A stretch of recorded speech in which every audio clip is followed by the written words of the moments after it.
Bonjour à tous, bienvenue au cours de projet de conception.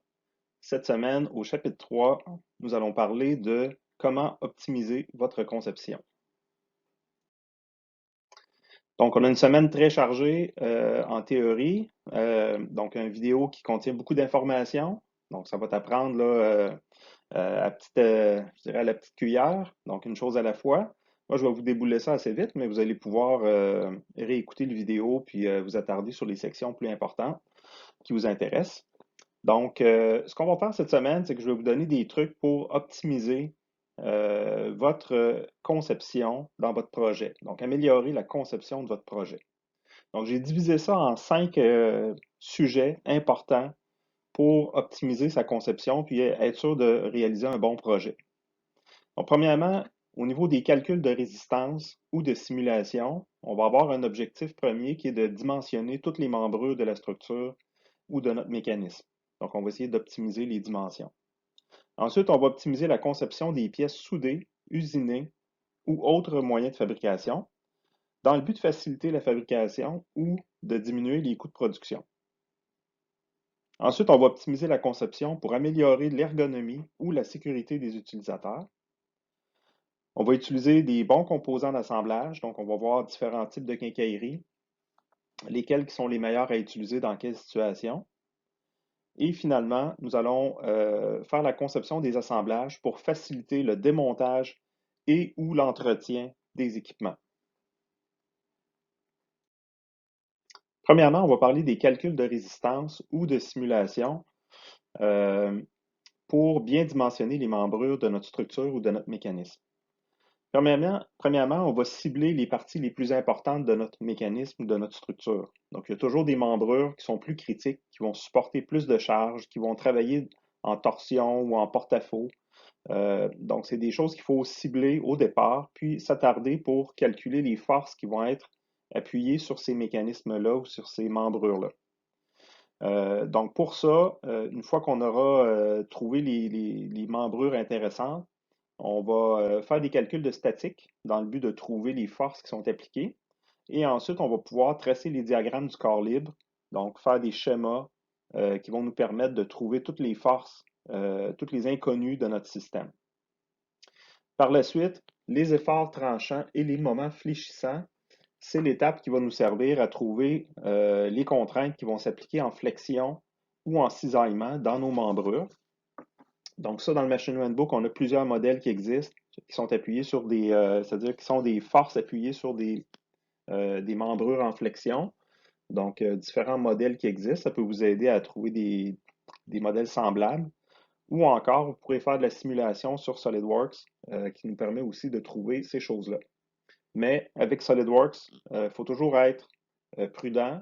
Donc, il ne faut pas modéliser trop de pièces en même temps, des assemblages trop gros de pièces, parce que ça devient très lourd rapidement et ça génère aussi des erreurs. Donc, il y a des fois que ça peut nous induire plus en erreur que d'autres choses. Donc, il faut prendre le temps et se revérifier aussi avec des calculs simplifiés pour nous donner les ordres de grandeur des forces ou des contraintes résultantes. Ensuite, donc on vous dit ici les équations correspondantes, donc la somme des forces en X et Y, les contraintes en tension, en compression, en flexion, en torsion et le flambement. Donc, c'est toutes des valeurs de résistance de matériaux qui sont importantes, donc des contraintes qu'il faut calculer et qui vont nous donner à la fin un facteur de sécurité. Donc, c'est important de choisir le bon facteur de sécurité qu'on veut appliquer sur notre mécanisme, tout dépendant de l'utilisation qu'on va faire. Est-ce qu'il y a un danger pour la vie humaine? Est-ce que ça risque de causer des bris matériels importants? Donc, c'est des choses qu'il faut considérer. Aussi, les types de contraintes qui sont appliquées vont faire que on va utiliser différents types de facteurs de sécurité. Il y a aussi le matériau qu'on va utiliser qui peut faire varier le facteur de sécurité. Des matériaux très fragiles vont avoir des facteurs de sécurité plus élevés. Des matériaux plus ductiles qui vont se déformer un peu avant la rupture. Donc, vont nous donner des indices que la rupture s'en vient. À ce moment-là, on peut abaisser un peu le facteur de sécurité. Mais en général, on va se situer entre 2 et 10 pour de la conception mécanique standard. Ensuite, donc on va vérifier si les facteurs de sécurité sont bons. Si les facteurs sont trop hauts, c'est là qu'on va pouvoir se permettre d'optimiser la structure, donc de réduire la grosseur des membrures. Ça va nous permettre de réduire le poids de la structure et par le fait même, ça va réduire les forces qui sont appliquées sur les membrures de la structure. Donc, tout ça est comme euh, une roue, là, dans le fond, qui va nous entraîner vers une pièce qui va être le plus optimisée possible. Ensuite, on va pouvoir corriger le modèle 3D à partir des calculs qui ont été faits. Donc, pour les trucs que je pourrais vous donner pour améliorer ou pour optimiser votre structure, donc premièrement, dans la structure de base, donc la structure en acier, on va utiliser des profilés standards qui vont nous permettre d'aller chercher un maximum de résistance dans notre structure. Donc pour ça, il faut utiliser des profilés qui sont euh, avantageux, donc choisir les bons profilés pour les types de contraintes qui sont appuyés sur nos membrures. Donc on va voir à la page suivante différents types de profilés standards et les utilisations qu'on va faire avec chacun. Vous pouvez aussi faire des simulations en mode poutre. Donc, les éléments poutre qu'on va avoir dans SolidWorks Simulation vont nous permettre de simplifier beaucoup le calcul de la structure. Donc, on en voit un ici. C'est qu'on va remplacer les membrures réalistes. Dans le fond, on va les remplacer par des lignes. Et puis, ces éléments-là, qui sont des lignes dans SolidWorks, sont super faciles à calculer. Donc, on va pouvoir faire des structures très complexes en très peu de temps et les résultats vont être assez fiables. On va aussi utiliser des calculs conventionnels, comme je vous ai parlé à la page précédente. Donc, les méthodes conventionnelles vont nous permettre de nous vérifier, puis on va pouvoir les appliquer sur des membrures qui sont simples. Puis ça va nous donner vraiment, ça va venir nous rassurer sur, oui, la simulation qu'on a faite est intéressante. Donc, on va essayer de se revérifier le plus possible. Ensuite, on va essayer d'optimiser les poids. Donc, on va diminuer, dans certains cas, la plupart du temps, on va essayer de diminuer le poids pour réduire les coûts de production.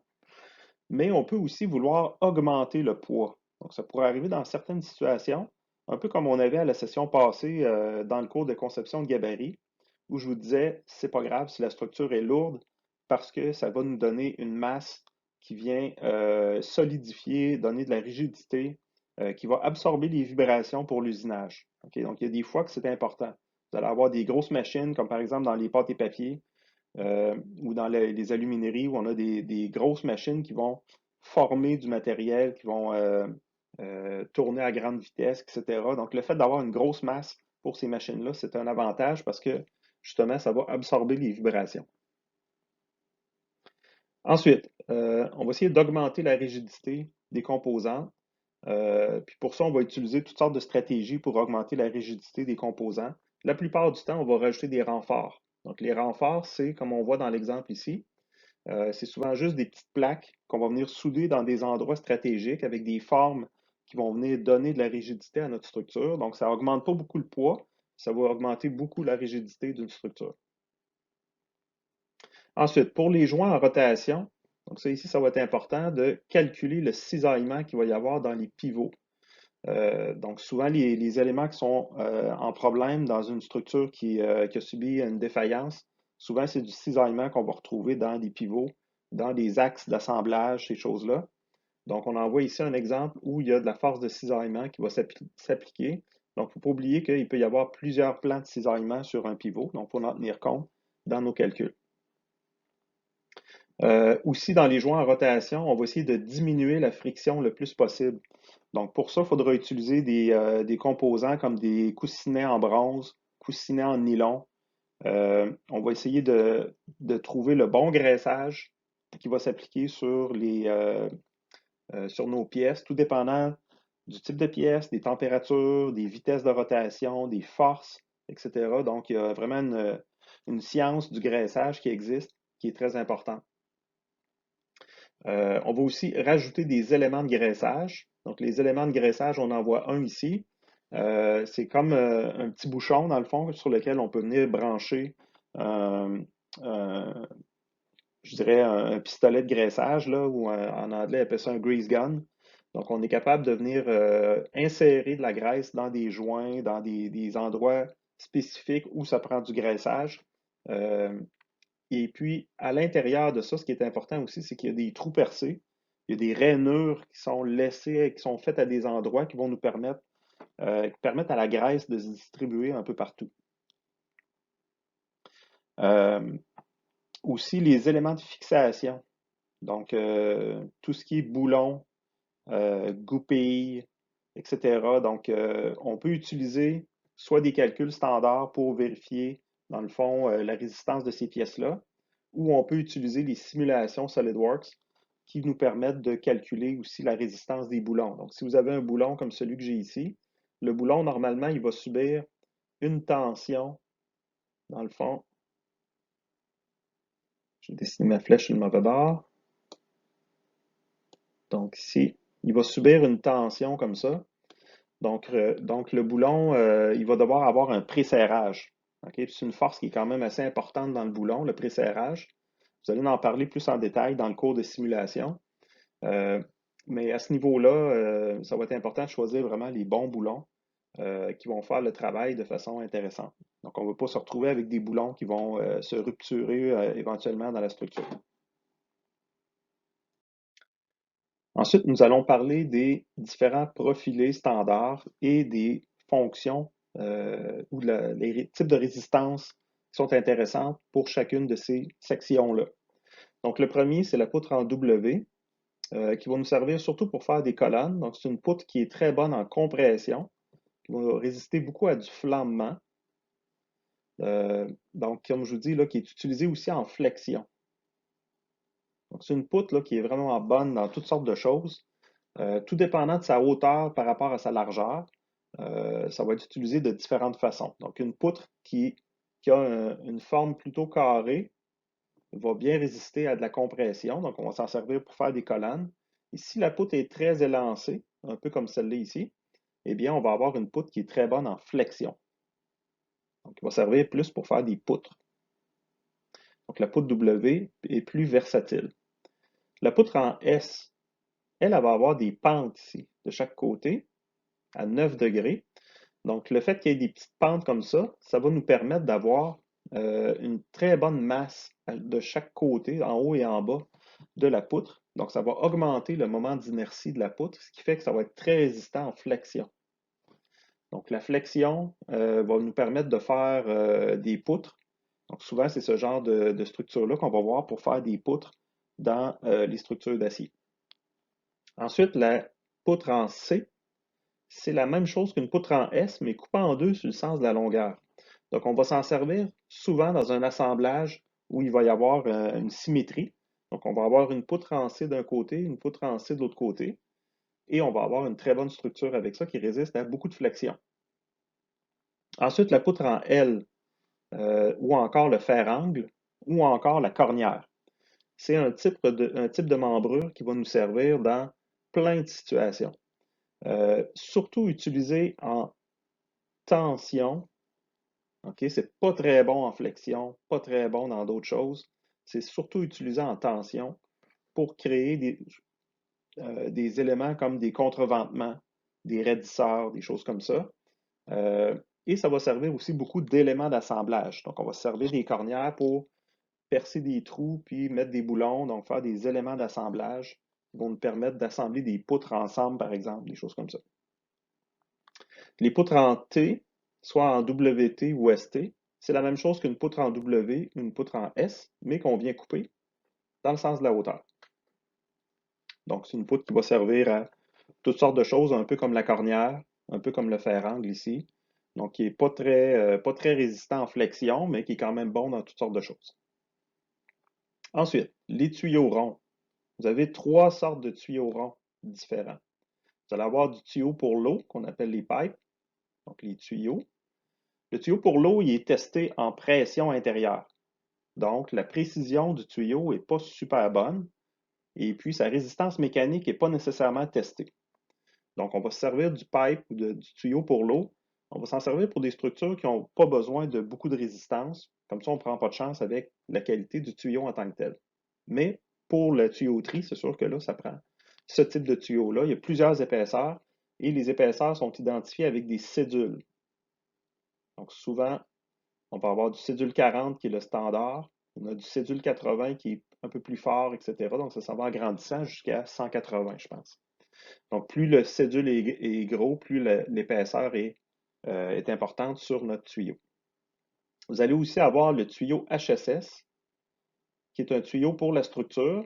Et lui, c'est sa résistance qui est importante, qui est testée, et non pas sa précision, donc sa résistance mécanique. Et puis, vous allez avoir, pour finir, le tuyau qui est un tuyau de précision. OK? On appelle ça le tube mécanique. Donc, le tube mécanique, c'est un peu comme une barre cold roll. Il va avoir une belle finition, puis il va avoir un bon diamètre précis qui va nous permettre de l'utiliser dans des applications mécaniques. Ensuite, vous avez les tubes de structure carrée. On les appelle aussi HSS. HSS, ça signifie Hollow Structural Steel et non pas High Speed Steel comme on va avoir avec des outils, là, plus pour les outils. Euh, donc, ici, le HSS, qui est un tube de structure carré ou rectangulaire, on va en avoir plusieurs modèles, plusieurs grosseurs, va nous servir pour construire la structure d'acier. Très bon en compression, très bon en flexion, très bon en torsion aussi.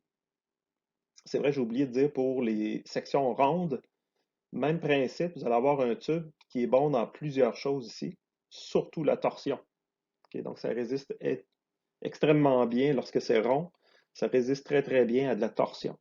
Un peu moins bien à la flexion, mais surtout à la torsion. Ensuite, les barres standards qu'on va avoir, qui vont nous servir dans la construction de structures. Ça va nous servir, entre autres, pour les barres plates. Ça va nous servir beaucoup pour faire des renforts. Donc, tout ce qui est renfort, raidisseurs, des contreventements, etc. Contreventement, c'est quand tu as une structure, si tu veux mettre des diagonales comme ça, c'est ça, des contreventements, okay, qui vont nous permettre d'assembler donner de la raideur, puis bloquer du mouvement dans les structures. Les barres rondes, les barres rectangulaires ne sont pas très utilisées en structure d'acier. Parfois, on va avoir de la barre ronde qui va servir comme raidisseur, mais en général, c'est plus utilisé en mécanique qu'en usinage. Ensuite, on va parler de l'optimisation des pièces pour les constructions soudées. Donc, on en a déjà parlé dans d'autres cours, mais là, je redonne des trucs encore pour le soudage. Donc, si on veut fabriquer une structure qui est soudée, euh, quelles vont être les stratégies qui vont nous aider à créer des structures qui sont plus efficaces, plus solides, puis plus faciles à souder? Euh, une des règles importantes, c'est d'avoir des épaisseurs régulières. Donc, on va avoir des épaisseurs de tôle ou de profilés qui sont toujours semblables partout où on va avoir de la soudure à faire. L'idée, c'est que c'est plus facile de faire une belle soudure quand tu as deux pièces qui sont égales, d'épaisseur égale. La chaleur est mieux distribuée, ça fait une meilleure soudure. Ensuite, on ne peut pas faire des soudures en bas de 1/8 de pouce de grosseur de soudure, c'est trop petit. Donc, l'épaisseur de plaque qu'on va pouvoir prendre dans nos mécanismes, je vous conseille de prendre 1/4 de pouce et plus d'épaisseur pour nous permettre justement d'avoir des soudures qui sont de grosseur raisonnable. Si vous prenez en bas d'1/4 de pouce, à ce moment-là, il faut utiliser d'autres types de procédés. Souvent, les pièces plus minces qu'1/4 de pouce, on va les assembler par rivetage, par soudure, par point, des choses comme ça. Les tôles minces vont être soudées par point. Euh, ensuite, on va essayer de laisser des coins à certains endroits pour créer des soudures de type congé. Là, je vous en donne un exemple ici. Okay, donc, on crée des coins, on le voit ici aussi. On va faire exprès pour créer des petits coins dans lesquels on va être capable de mettre la soudure. Ça va nous éviter d'avoir à faire des chanfreins, parce que faire des chanfreins au grinder ou à l'usinage, c'est assez long et puis ça va nous faire perdre du temps. Donc, souvent, on est capable de trouver des stratégies pour aller plus vite puis assembler les pièces de façon plus efficace. Ensuite, on peut souder des écrous plutôt que d'utiliser des filets, plutôt que de prendre un tap pour faire des filets. On peut souder des écrous. Ça, on l'avait utilisé beaucoup en conception de gabarit. On va aussi favoriser la coupe au laser pour les plaques et les tubes. Donc, on en voit des exemples ici. Donc, la coupe au laser va nous permettre d'aller chercher de la précision.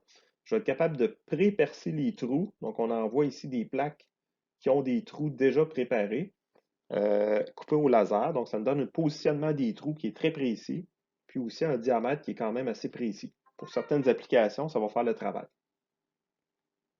On va faire l'assemblage aussi grâce à des tenons mortaises. Les tenons mortaises, on en voit des exemples ici. Donc, les tenons mortaises, c'est tout simplement une façon d'imbriquer les pièces qui va nous permettre de faciliter l'assemblage, puis qui va augmenter la précision d'assemblage des pièces.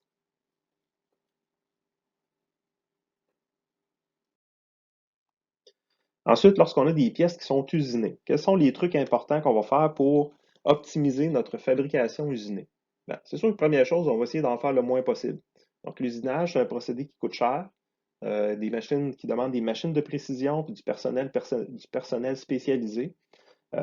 Donc, on va essayer de diminuer les coûts de production en diminuant les pièces usinées le plus possible. Maintenant, lorsqu'on n'a pas le choix de faire des pièces usinées, bien, on va essayer de faire des coins intérieurs sur nos pièces qui sont les plus, dans le fond, qui correspondent aux rayons de l'outil. Donc, on en voit ici là, des rayons qui ont été usinés là, sur cette pièce-là. Donc, on va venir, dans le fond, respecter la forme de l'outil. Donc, il faut un peu s'imaginer dans notre tête comment l'outil va se déplacer dans la pièce pour venir créer les bonnes géométries qui vont être faciles à usiner. On va aussi limiter la profondeur de l'usinage. Donc, on le voit ici, la profondeur que j'ai usinée, là, ça ne peut pas être, dans le fond, il y a certaines limites à respecter, là. Il y a des règles à suivre là-dedans, tout dépendant des grosseurs d'outils, puis les types de matériaux qu'on a. Mais on va se poser des questions là-dessus. Est-ce que je suis en train d'usiner trop profondément pour que que ça fasse un beau travail précis dans les matériaux que j'utilise? Ensuite, on va pouvoir faire on appelle ça des dégagements dans les coins. On en voit un ici. Souvent, quand je ne peux pas me permettre d'avoir un coin rond, puis que je veux avoir un dégagement, souvent je vais faire ce qu'on appelle un undercut. Donc, je vais aller un peu plus loin dans le coin pour dégager le coin. Comme ça, si j'ai une pièce carrée qui vient s'assembler ici, eh bien, je vais pouvoir le faire étant donné que le coin va être dégagé. Je vais aussi essayer d'éviter d'usiner des pièces trop massives. Puis un des trucs qu'on va faire, c'est qu'on va utiliser les presses. Dans le fond, on va presser la pièce en plusieurs morceaux.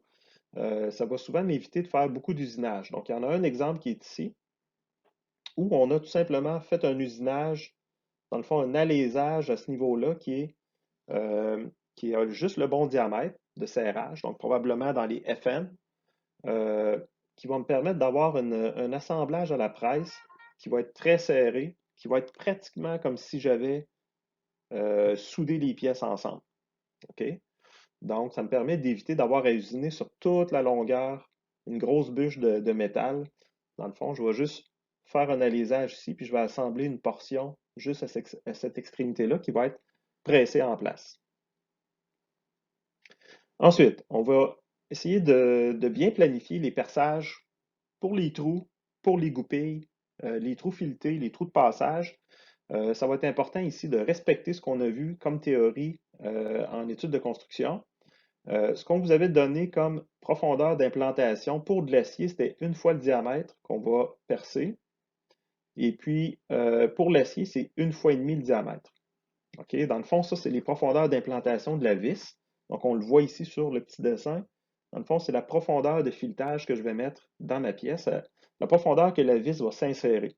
C'est sûr que le filetage, lui, va être un peu plus profond et l'avant-trou, lui, va être encore un petit peu plus profond.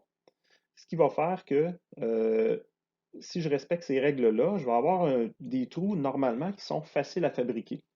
Donc, ils ne seront pas trop profonds, qui vont me permettre d'avoir une bonne précision sur le perçage et qui vont aussi faciliter le filetage au tarot, le taraudage, parce qu'on ne veut pas avoir trop de profondeur, parce qu'on sait qu'un tarot, ça peut venir casser dans la pièce et ça va créer beaucoup de problèmes par la suite. Euh, Ensuite, on va porter attention, c'est sûr, sur les pièces qui sont usinées. Là, il va falloir regarder comme il faut toutes les tolérances qu'on a de besoin pour fabriquer la pièce. Donc, est-ce qu'il y a des endroits que j'ai de la planéité, de la cylindricité, du positionnement, etc. Donc, toutes les tolérances géométriques et dimensionnelles qu'on a sur nos dessins, c'est ça qui va venir guider la façon dont on va usiner les pièces. Donc, il faut en tenir compte dans notre conception. Il faut savoir que certaines pièces, si on leur met des tolérances, ben, ces pièces-là vont devoir être usinées.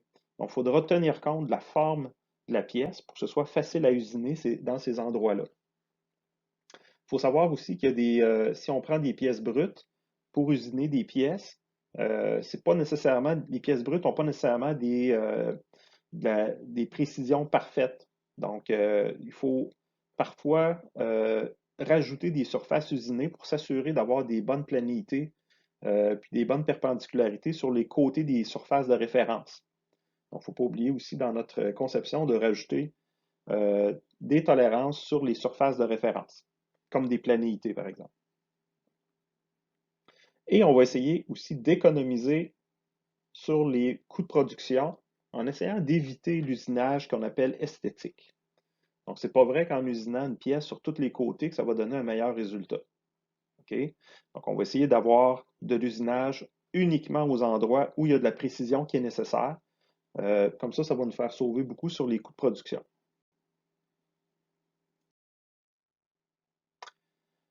Ensuite, on va parler de optimiser la conception pour améliorer l'ergonomie et la sécurité des utilisateurs. C'est toujours important, puis j'en ai parlé au début du projet, de toujours penser aux personnes qui vont utiliser votre mécanisme ou votre machine. Donc, il faut prévoir des dimensions qui sont raisonnables pour l'accès aux commandes. Entre autres, il existe des normes dans l'industrie sur les dimensions à respecter pour le positionnement des objets, des commandes. Euh, on a aussi un exemple d'une personne ici qui a de la difficulté à aller chercher des composants ou activer des commandes sur une machine parce que ça a été mal planifié. Donc ça peut générer à long terme des problèmes pour les travailleurs, soit des blessures qui sont dues à de la fatigue ou à un travail très répétitif. Donc la forme du siège ou de la position de travail va être très importante. Donc vous allez pouvoir trouver des documents qui vont vous donner en gros les dimensions à respecter pour, par exemple, les positions des commandes dans une machine. Lorsqu'on a des commandes sur une machine, comme par exemple pour activer des mécanismes, etc., il peut toujours arriver des problèmes. Donc, ça nous prend un bouton d'urgence qui va nous permettre de stopper la machine rapidement. Donc, prévoir dans votre mécanisme un endroit où il pourrait y avoir un bouton de sécurité ou même, ça peut être deux boutons de sécurité pour être sûr que si jamais il y a un problème, que la personne est capable d'arrêter, est capable d'arrêter rapidement la machine. Ce qui est pratique maintenant, on voit souvent des unités hydrauliques qui vont avoir des commandes sans fil. Donc, c'est un peu comme une télécommande de télévision où on peut se promener autour de la machine puis activer à distance sans avoir de fil pour, je dirais, commander notre machine à distance. Donc, les unités hydrauliques sont disponibles maintenant avec des commandes avec fil ou des commandes sans fil. On va essayer de protéger l'usager aussi des températures extrêmes, puis des atmosphères dangereuses, entre autres les atmosphères où il y a beaucoup de poussière. Donc, on va essayer de contrôler la poussière dans une machine avec des éléments de succion qui vont aspirer la poussière. Ou encore, lorsqu'il y a des matières plus chimiques, dangereuses, il va y avoir des systèmes qui vont récupérer les gaz, etc. On va aussi protéger l'usager contre les pièces en mouvement de notre mécanisme. Ça, vous allez en avoir sûrement dans votre projet. Donc, il faut prévoir des gardes de sécurité. Souvent, les gardes de sécurité, on va les peinturer en jaune, comme on voit ici, ou comme le garde de chaîne qui est ici, parce que ça vient indiquer à l'utilisateur que c'est des endroits plus critiques dans notre machine. Il existe aussi maintenant des rideaux laser qu'on appelle. Donc, on le voit ici un exemple sur la machine. Donc, dans la vraie vie, on ne voit pas nécessairement le laser, mais on s'en sert souvent des rideaux laser pour désactiver des robots dans une cellule robotique. Lorsque quelqu'un va entrer dans la zone plus dangereuse du robot, il y a un rideau laser qui va être bloqué, dans le fond, qui va être coupé, et ça va automatiquement bloquer les mouvements du robot. Ensuite, on va parler de comment utiliser les bons composants d'assemblage, donc la quincaillerie, dans vos projets. Premièrement, les boulons, il ne faut pas que ça serve pour faire des pivots. Okay? On n'aime pas ça quand les pivots Dans le fond, il y a toujours des plans de cisaillement sur les pivots. On n'aime pas ça quand ça arrive vis-à-vis des filets. OK? Donc, il faut absolument essayer d'éviter ça. Euh, la meilleure solution, c'est plutôt de prendre des goupilles qui sont faites pour ça. Donc, je vous en montre deux modèles ici. Il y en existe beaucoup de modèles différents. Donc, on a des clévis ici qui sont utilisés pour faire des pivots de rotation. Soit que la tête est déjà comprise avec, et on vient ensuite insérer une goupille, ou encore on peut utiliser des modèles comme ça avec des rainures et des anneaux de retenue à chaque extrémité pour faire là, un blocage axial. Ensuite, la taille des vis que vous allez utiliser, il faut que ce soit une taille raisonnable.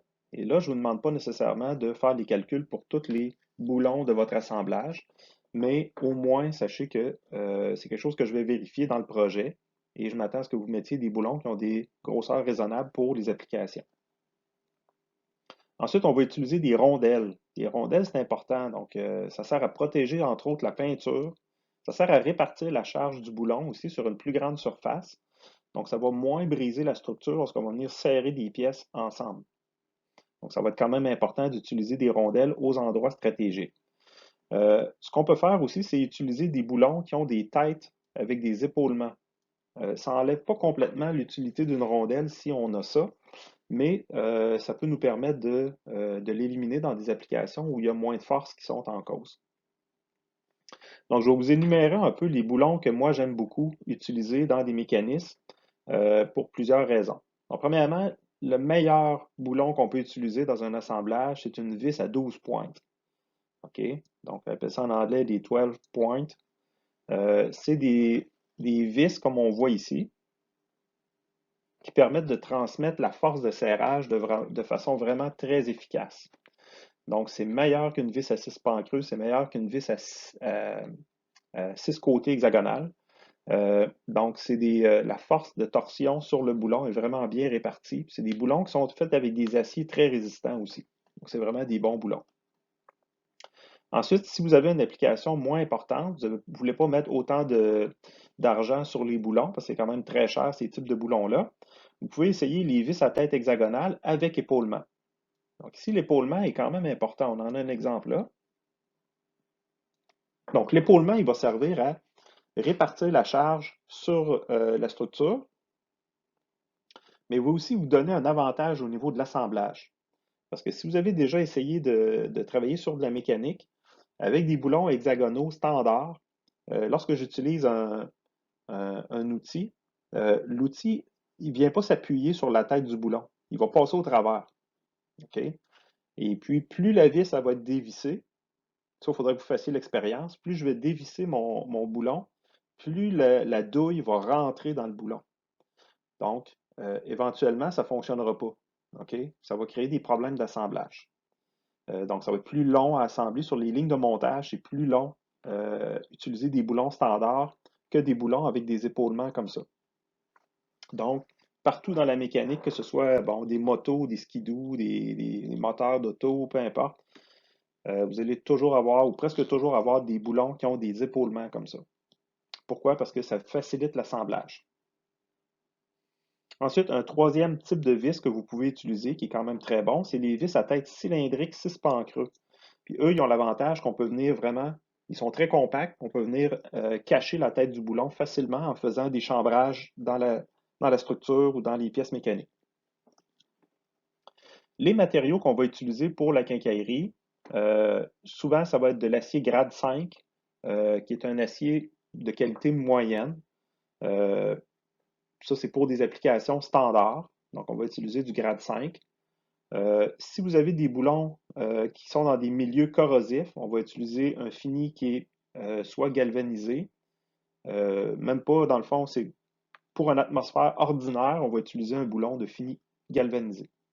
Euh, Si vous avez des environnements très corrosifs, on va prendre des boulons en acier inoxydable. Il existe d'autres types de plaquages aussi pour les boulons. Si vous avez, par exemple, des environnements où c'est plus dans l'eau, où c'est plus des atmosphères salins avec des composés chimiques dans l'air, etc., il existe des types de finis sur des boulons en acier qui vont permettre de résister un peu mieux à ces différents problèmes-là. Mais c'est sûr que le boulon en acier inoxydable, c'est le meilleur pour ces genres de choses-là. Le problème avec l'acier inoxydable, c'est que ce n'est pas très résistant. Donc, ça ne fait pas des boulons très solides. Si vous avez besoin de beaucoup de résistance, on va prendre un boulon en acier allié de grade 8. Et il y a encore un autre grade plus solide que ça encore qui existe. Mais le boulon acier grade 8 est quand même accessible puis très résistant. Ensuite, bon, les rondelles, les coussinets, les bandes de frottement, on peut utiliser du nylon pour faire ces assemblages-là. Donc, pourquoi du nylon? Ben, ça a plusieurs avantages. Le nylon, c'est vraiment léger. Ça résiste bien à de la friction lorsqu'il n'y a pas trop de force. Et puis, il n'y a pas de danger que ça rouille. OK? Donc, quand c'est en nylon, pas de corrosion, ça résiste très bien à tous les types de corrosion. Et puis, c'est aussi un matériel qui est diélectrique, dans le sens que ça va couper le, le courant électrique entre les pièces. Et c'est souvent le courant électrique qui va générer de la corrosion. OK? On pense que le courant électrique, si on a une pièce, même s'il n'y a pas d'élément électrique sur la pièce, il se fait toujours une conduction électrique entre les pièces, juste par le fait que souvent, ce n'est pas tout à fait les mêmes matériaux. On appelle ça de la corrosion galvanique. Donc, c'est comme parce que j'ai de l'aluminium, par exemple, qui touche à du brass, qui touche à de l'acier, il va se faire comme un effet de batterie. Et puis, il y a du courant électrique qui va passer entre les composants. Donc, on peut utiliser souvent du nylon pour venir séparer les pièces, pour faire un bon assemblage qui va résister souvent à ce type de corrosion-là. Il ne faut pas négliger aussi dans nos assemblages des technologies qui sont un peu nouvelles. Toutes les technologies des colles, des rubans adhésifs de haute résistance et aussi le Loctite. Le Loctite, c'est une colle qui est anaérobique, qu'on appelle. Donc, c'est une colle qui va s'activer lorsqu'il y a une absence d'oxygène. Donc, quand vous avez un boulon, si vous laissez le Loctite comme ça sur le boulon sans l'assembler, il va rester liquide. C'est quand on va venir le mettre en place que là, la colle va venir vraiment se solidifier par l'absence d'oxygène. Donc, il ne faut pas négliger ça. Les colles aujourd'hui puis les rubans adhésifs sont extrêmement performants, qui vont vous permettre d'assembler des tôles minces, entre autres, pour éviter de faire de la soudure de tôles minces. Souvent, on va utiliser des rubans ou de la colle. Il existe plusieurs grades de colle puis de rubans adhésifs qui sont très efficaces, aussi efficaces que de la soudure. Euh, et aussi pour les écrous, si on veut éviter que les écrous se desserrent. Donc, il existe plusieurs stratégies. On va utiliser des rondelles de blocage. Donc, ça, c'est une méthode qui est très, très simple, mais qui n'est pas très efficace. Donc, les rondelles de blocage, dans le fond, on les a ici. Donc, les rondelles standards, rondelles de blocage hélicoïdales, puis il y en a plusieurs modèles aussi qui existent, là. Il y a certains désavantages, entre autres avec la vibration, ça va se desserrer quand même. Il existe des nouveaux modèles de rondelles de blocage, comme par exemple les Nordlock. C'est un type de rondelle qui a un effet élastique, puis un effet de friction aussi qui est intéressant. Et ça, c'est très efficace pour éviter le desserrement par vibration. Vous avez aussi les contre-écrous qu'on peut utiliser. Donc, le fait d'utiliser plusieurs écrous, ils vont venir se bloquer l'un et l'autre et ça va créer un effet de friction supplémentaire. Vous avez les écrous au nylon, comme on a ici. Donc, on utilise un élément ici à l'intérieur qui est en nylon, qui va se déformer et qui va créer une friction à l'intérieur, qui va empêcher l'écrou de se desserrer. Et bien sûr, j'avais déjà mentionné le Loctite.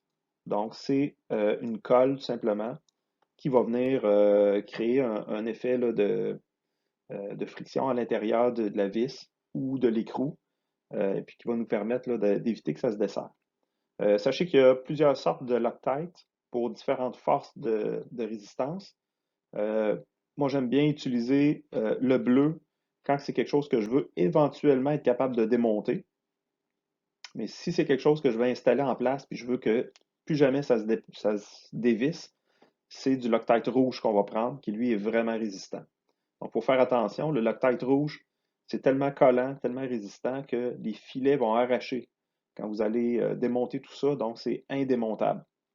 Si on veut le démonter, il faut chauffer les pièces pour désagréger la colle, puis là, à ce moment-là, on va être capable de démonter tout ça sans briser les pièces.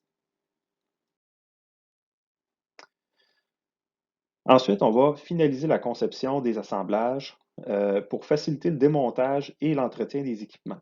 Donc, on veut s'assurer, dans le fond, que les pièces, lorsqu'ils vont être assemblées, on va avoir quelque chose qui va être facile pour faire l'assemblage. OK? Donc, va falloir vérifier, lorsque vous faites l'assemblage dans SolidWorks, c'est bon d'assembler les pièces dans un ordre qui est semblable à ce qu'on fait dans la vraie vie. Parce que ça va vous faire réfléchir à, OK, comment je vais faire pour assembler cette pièce-là? Est-ce que ma clé va rentrer dans cet endroit-là? Mon ratchet pour aller chercher tel endroit? Est-ce que mes vis vont être. Est-ce que je suis capable d'aller de l'autre côté de la vis pour tenir l'écrou? Euh, pour être capable de visser, par exemple, des boulons? Toutes des questions qu'il faut se poser. Donc, au niveau de l'assemblage, comme je vous dis, essayez de réfléchir à quelqu'un qui va avoir à assembler votre montage, votre projet. Ça va être quoi les difficultés qu'on va avoir? Donc, il faut vérifier toujours l'accès des outils, donc les clés, les ratchets. Si j'ai affaire à utiliser un impact à l'air ou tout simplement les mains, si mes mains ne sont pas capables de se rendre dans certains endroits pour faire l'assemblage des pièces. Il faut s'assurer que chaque pièce de mon montage qui va s'user avec l'utilisation de la machine, il faut que je sois capable de démonter cette pièce-là, puis de la remonter, dans le fond, de changer les pièces. Il faut aussi prévoir de l'ajustement sur certaines composantes. Donc ici, on parle de rainures. Ça peut être des vis qui vont servir à reprendre les jeux dus à l'usure. Euh, dans le fond, tout ce qui est poulies, chaînes, les moteurs, les boîtes d'engrenage, les pompes, etc., ça va me prendre un peu d'ajustement sur ces équipements-là. Il faut que je sois capable de reprendre un peu d'espace ou de jeu qui va se faire par exemple, dans les chaînes qui vont s'étirer avec le temps ou les courroies. Si jamais vous utilisez des grandes chaînes, des grandes courroies, prévoyez des tendeurs. Okay, le tendeur de courroie, je ne sais pas si j'en ai oui, j'en ai un exemple ici.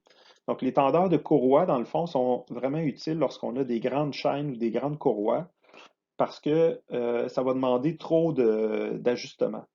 Donc, plus la courroie ou la chaîne est longue, plus ça me prend de l'ajustement. Donc, à un moment donné, ça devient un peu trop pour certaines longueurs. Donc, ça prend des tendeurs de courroie. Ça, c'est très important parce que ça va éviter qu'il y ait des vibrations qui se produisent dans les chaînes ou dans les courroies. On va aussi prévoir du graissage aux endroits importants, comme par exemple les pivots, donc les coussinets, bushing, puis les roulements à billes qui sont non scellés. À chaque fois que vous allez avoir des roulements à billes, si le roulement est scellé, tant mieux, on ne touche pas à ça. Mais si le roulement n'est pas scellé, ça prend un moyen d'aller graisser notre roulement. On va aussi prévoir dans nos structures qui sont très grandes, il faudra prévoir des moyens d'accès, comme par exemple des escaliers, des échelles, des plateformes, des passerelles, etc., pour nous permettre d'aller faire l'entretien. Donc ici, je vous ai mis quelques images de passerelles, d'escaliers, etc. Donc, il faut que le personnel d'entretien soit capable d'accéder à vos machines. Et j'ai rajouté à la fin qu'on doit prévoir des œils de levage, des yeux de levage, pour les structures qui sont très lourdes. Comme par exemple, ici, j'ai un réservoir que je vous montre.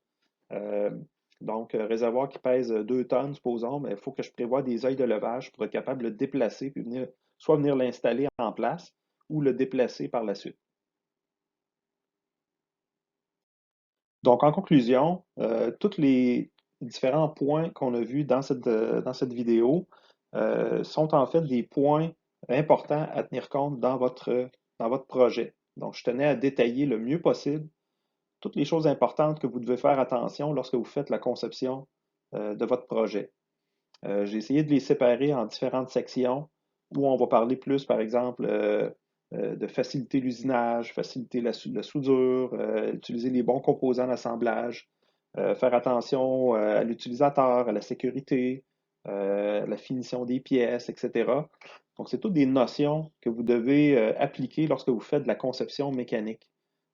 J'espère que ça fait une bonne synthèse, puis ce vidéo-là va pouvoir vous servir par la suite aussi lorsque vous aurez des projets à faire, soit dans d'autres cours ou dans votre projet, dans votre travail plus tard. Donc, vous pourrez vous référer à ce petit vidéo-là qui, je pense, que va vous donner des bonnes idées des choses qu'il faut faire attention lors de votre conception.